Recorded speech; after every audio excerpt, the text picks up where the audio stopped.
Okay guys, so format as usual. First portion will be live content, radio TV online. Second portion will be environment written.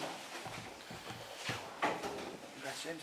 Thank you. And, for those who haven't seen this week's yes, James will happen the weekend.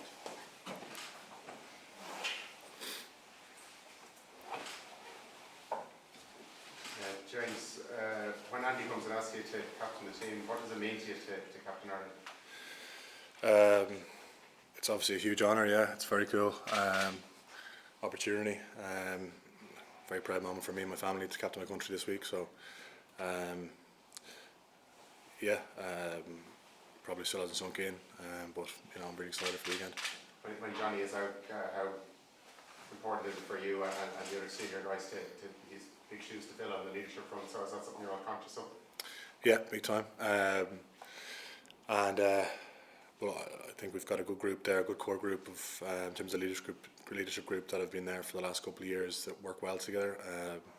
But obviously, yeah, he's big shoes to fill. He'll be travelling over with us on the weekend, so it'll be great to have him around. Yeah, absolutely. But I'll be able to lean on guys like Gary and Hendy, Peter Mahoney as well. You know, so hopefully we'll be able to work well together. Just a question on Italy. They've been so good, really, so far dangerous.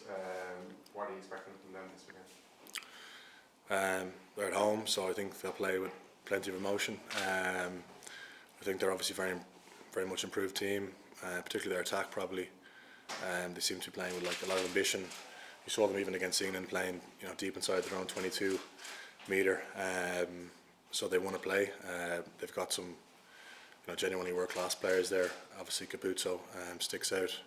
Garbisi could be back playing at 10. He obviously makes a big difference as well. So you know, very dangerous side with ball in hand, but also strong up front as well. Good set piece. You saw they drove the English pack back a few times at scrum time, which is no easy task. So you know, I think it'll be a big challenge for us this week. James, how would you describe the sort of captain you were? I don't really know, maybe you'd have to ask some of the other guys, but I suppose just try to lead by example. Probably the boring answer, but for me it's just leading, hopefully leading with actions this weekend. Obviously being named captain is a huge honour, but I've still got to bring the best version of myself. I've still got to bring my best game. So maybe quiet, focused, and focus on my game as well is as important. Would you have looked at Johnny Sexton of how he captains and take anything from the way he does things?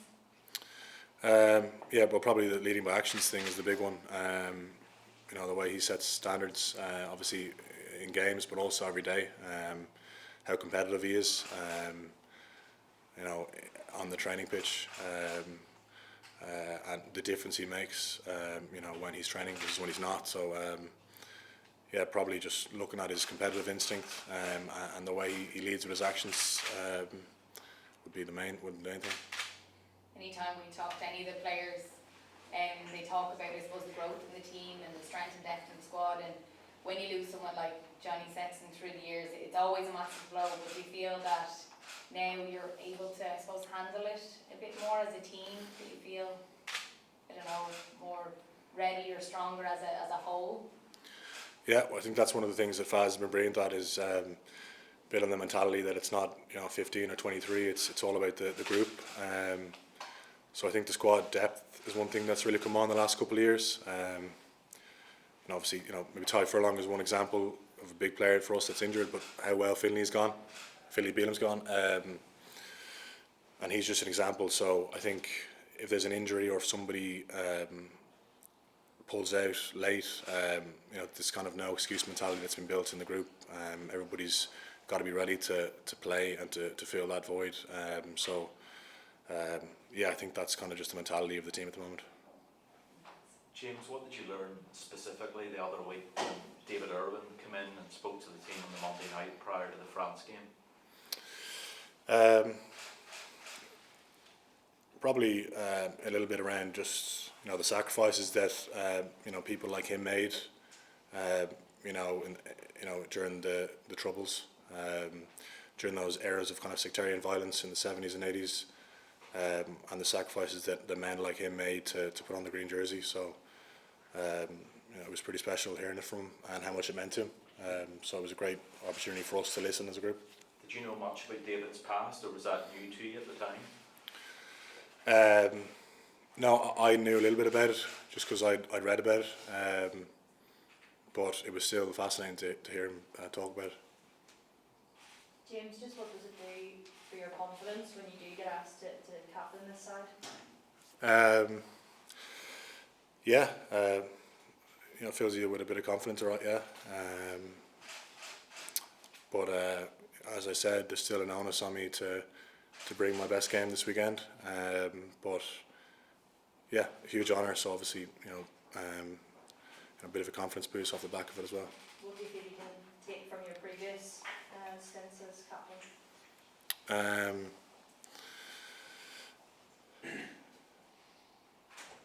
Not really sure, to be honest. Just making sure that you instill that belief in the group early in the week, that we can go over and do a proper job, and get a result that we're looking for. So making sure that the squad believe, the team believe, and are nice and confident going into the weekend. James, since the France game, obviously winning that game has put you in a very good position in the tournament. Is there much talk about the title and the Grand Slam within the camp? No, not really, to be honest. No, we didn't talk about any Grand Slams even before the competition started. Look, it's the same. I know it's a boring answer, but it's the same this week. We're just focused on Italy.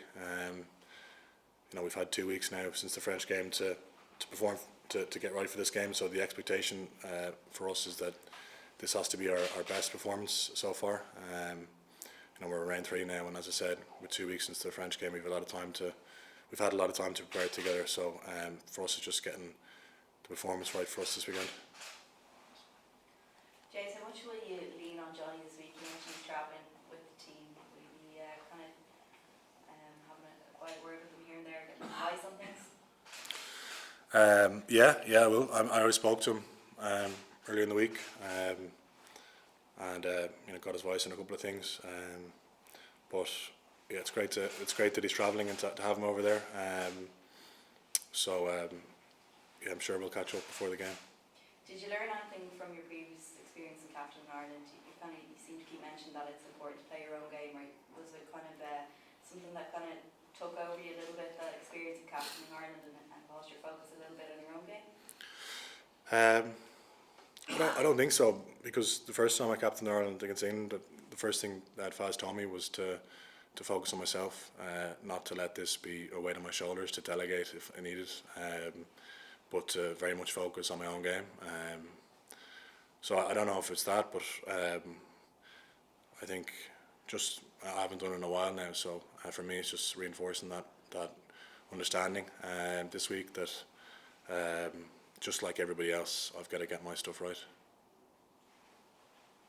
James, is there much difference between this camp and the atmosphere in it than there was 5 years ago when you were in the middle of a winning campaign? Is there a difference in confidence? Is it a different type of confidence, or what do you feel is different about the squad? One thing I mentioned earlier is maybe the depth has come on. Positionally, I think it's a stronger probably squad altogether. In terms of other differences, no, there's a lot of similarities as well. Both teams I think we're unbelievably good on detail and understanding, game understanding, and as well as that, in 2018 and the moment, it's two groups that are definitely quite close and tight knit, on and off the pitch. But maybe the main difference will be the squad depth. I think is stronger now, and as I said, when we've got injuries and stuff, you've got guys that are ready to play and to play well. Just on the timing of the speech that just got from Brian and David before, was it something that some of the squad needed to hear, or to remind that there's a handful of guys who wouldn't have grown up and learned, who wouldn't have had as much reading out as yourself and the others? Was it just the time was right? Was that why it was decided, or what was the reason behind it? It was probably thinking about coming in, about having that kind of conversation for a while. But yeah, it was great because it gave guys like Mac and even Bundy, Rob Herring and some of the other guys that maybe grew up elsewhere, like an understanding of the jersey, the journey that it's been on, and the strength of it. But even the guys that maybe are Irish as well, gave them a deeper understanding of it too. So it was good for everybody. Mac was just saying how powerful it was when yourself and Keith Earls spoke to the group that night. What message were you trying to get across, and what did you take from that night? Don't want to get too deep now in the conference, but it was just about obviously the history of the jersey and the Irish rugby team. A little bit about Ireland's call, and Ireland's call, for example, people seem to give out about it a bit, but they probably don't understand the bigger picture of it. The uniqueness of it, the uniqueness of the Irish rugby team, because it's the only song that recognises the fact that the Irish rugby team makes up the whole island, north and south. And then it's just understanding how kind of sport binds people together, and how the last almost 150 years, the Irish rugby team is one of the only things that has persisted, in unity and solidarity on this island. So understanding the strength of it, the sacrifices that people made to wear the green jersey, and the privilege as well to wear it. Okay guys, we'll switch into the embargoed written word section.